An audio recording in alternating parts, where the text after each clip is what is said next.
y'all. Welcome back to Blaze Adams 24/7, baby. And I'm here to talk about a very important news update about Tupac Shakur and what happened to him 27 years ago on that fateful Las Vegas night in September of 1996.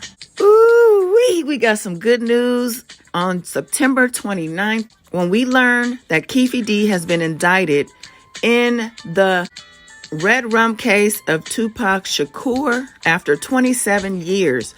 Now, we know this guy, Keefe to have been a shot caller in one of the Crips sectors, as well as the guy who's been running his mouth for several years now about the actual goings on the night of Tupac's red rum.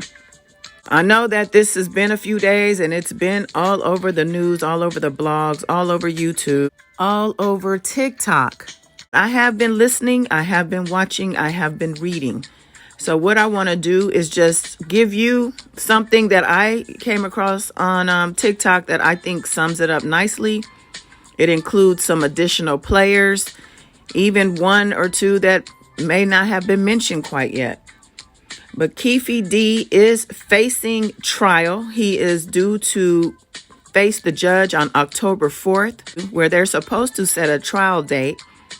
And I just hope they keep this man safe and alive so he can actually go through this trial and he can actually get convicted, because he is the last living person involved in the drive-by shooting that ultimately claimed Tupac Shakur's life. All right, so let's just get into Queen Shakur. She's also on YouTube, but this is her TikTok. Let's go. Hello, everyone. I'm Dr. Ahmadai Shakur. Now that Dwayne Keefe D. Davis has been indicted on one count of red rum with a deadly weapon, was Diddy the one who initiated and orchestrated this hit? Let's get into it. In 2006, Voletta Wallace, the mother of Biggie Smalls, sued the LAPD for $500 million based on the fact that she believed the police covered up the death of her son. This led to the case being reopened, and it was given to Detective Greg Kading, who then said that he got new information leading him to believe that P. Diddy was involved and that the cases between Tupac and Biggie Smalls were in fact linked. Please pay attention. After working on the case for 3 years, Detective Kading says that he came to the conclusion that it was Sean Combs, a.k.a. P. Diddy, who put out $1 million hit on Tupac and Suge Knight. He says the music mogul had close ties to L.A. gangs and hired Crips member Dwayne Keefe D. Davis to carry out the hits. One day you get a call from Zip, and he asks you to meet him at Greenblatt's Deli? Yeah. And what happens there?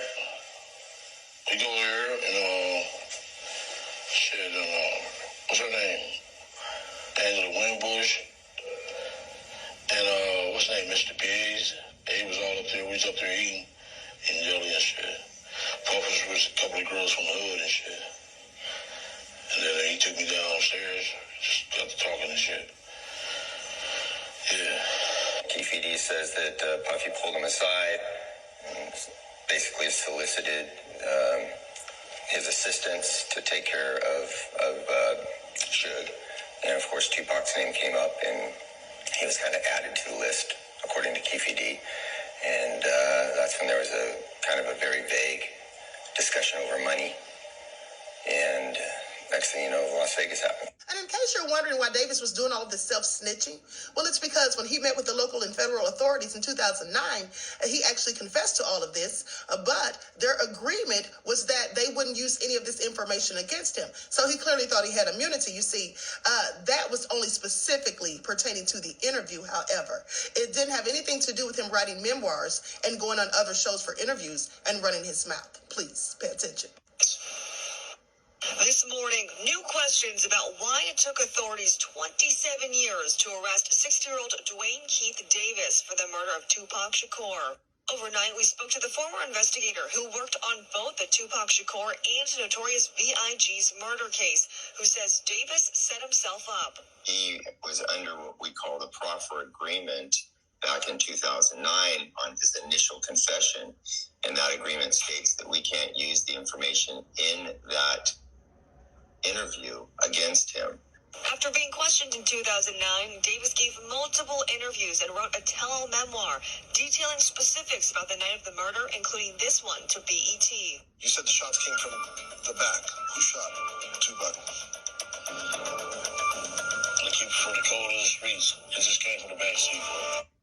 It was those public comments that reinvigorated the case. He erroneously believed that he had immunity, which he never did. And so that gave him this sense of comfort, that thinking that he could go out and brag about being involved in the murder without any repercussion. Caden says the slaying was supposed to be carried out by Davis, but they mistakenly pulled up on the wrong side of Pac's car. And so therefore, his nephew, Orlando Babylane Anderson, is the one who did it. Now, Davis has alleged that Faith Evans actually knew about this entire plot to take the life of Tupac. He says that after it was done, he contacted both Evans and Diddy to let them know that they had done the job and that they were responsible for the death. Caden says despite Biggie Smalls' beef with Tupac, he had absolutely nothing to do with it, and he didn't even know about the plot, though they think that Faith knew. But at the end of the day, I find it interesting that Orlando Anderson is the one who was the trigger man when it wasn't even supposed to be him. But coincidentally, he was the one that got into a fight with Pac at the Vegas casino. Now, it's alleged that after narrowly escaping with his life, Suge Knight hired Blood Gang members to take out Biggie. They say that Biggie was slain on his way home from a party thrown by Vibe magazine. Interestingly enough, the documentary says that Suge Knight actually saw the face of the person who took Tupac's life, and that he also went to school with the hired hitman, Dwayne Keefe Davis. With that all being said, TikTok, this is for entertainment purposes only. Thank you, Dr. Armadar Shakur, for your work. She is on TikTok, y'all. Follow her there. She's also on YouTube. Queen or Shakur. Follow her or subscribe to her on YouTube as well. Thank you for your work again. Now, we learned quite a few things in this TikTok. We learned that the red rums of Tupac and Biggie Smalls are most probably linked. I think we kind of knew that anyway. We also learned that Biggie is out of the equation as far as any implication of any wrongdoing. We also learned that Faith Evans was aware, at least according to Keefe D, and may have even been in on the plot. And we also got confirmation about Diddy of also being complicit in some type of way, shape, or form, right? So just in summary, Dwayne Keefe D. Davis is in fact incarcerated after being indicted for the death of Tupac Shakur following that fateful September night in 1996 in Las Vegas, following that drive-by shooting that ultimately claimed Tupac's life. Now, prior to this, a couple months ago, they raided his house in Las Vegas, or his wife's house, where they may or may not have found additional evidence. All we know is that he said all we needed to hear out of his own mouth, not only on online platforms such as Vlad TV, but also in his own book. Yeah, he wrote a book and detailed a lot of things.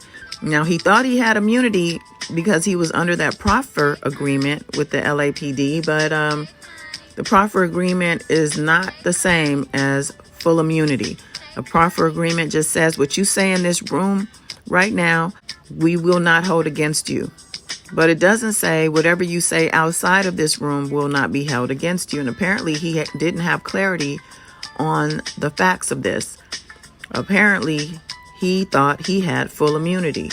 So he was running around, running his mouth. And of course, they're not going to say anything. They're not going to warn him. Now, there are some people out there who are suspicious of why did it take this long? Why is this happening now after all this time? There are people questioning whether, it was actually him who pulled the trigger. Now, he says he handed the gun off to his nephew, Orlando, who actually is said to have pulled the trigger because of the positioning of the car. They were on opposite sides of the car. And apparently Orlando was the one who was closest to Tupac in that situation. Whatever it is, we're going to hopefully find out during the trial. I just hope they keep Keefe D safe so that nothing happens to him. If something happens to Keefe D and he's not able to show up to court, we know that there's money behind that and influence behind that. And we know who has money and who has influence, who is being implicated by the public.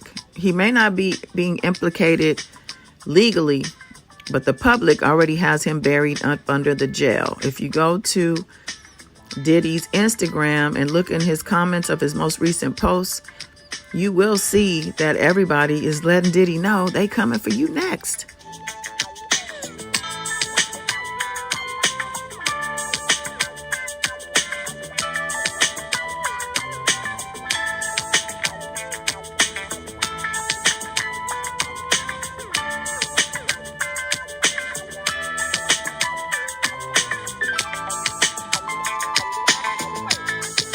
Now, I did also find it strange that Diddy posted this picture of himself in all red the same day that Keefe D was indicted.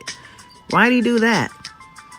That's weird to me. And he, does this whole F It Friday thing, and he included this because it was a Friday. So, I think that's all I got for now. But like I said, I'm going to continue covering this as everybody else is under the sun, I'm sure, but I ain't worried about them. I'm just glad you came in to tune in here.